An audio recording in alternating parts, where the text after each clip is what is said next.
I'm Gary Owen. I am the writer of Killology. I think the first thing that started me writing it was a book called On Killing by a retired lieutenant colonel from the American Army. It outlines a way in which simulations and practice seem to have an effect on people's ability to kill. And it just made me start to wonder what would happen if that was true. What if we discovered that actually representations of violence did have a kind of corrupting effect on people? Would we do anything about it?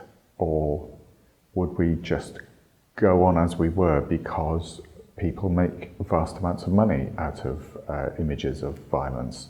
My name's Seán Gleeson, and I'm playing Alan, who is the dad, really, in the play.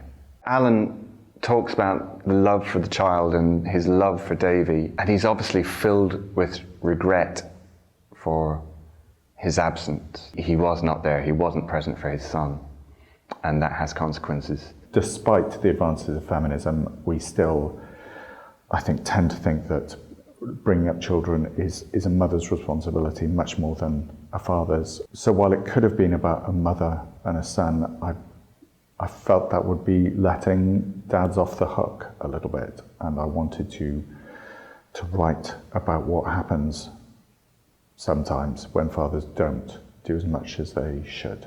Something awful happens, and the father has to think about whose fault it is and what he's going to do about it. He becomes quite obsessed with the violence and becomes quite a crusader, actually. His reaction to it is that it must be stopped.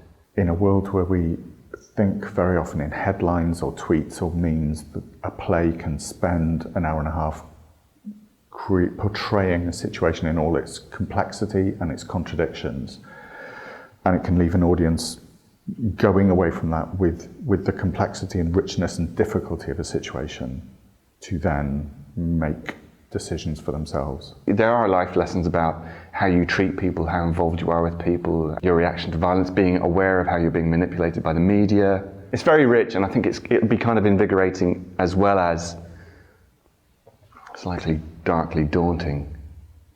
I think it could be quite a rewarding evening.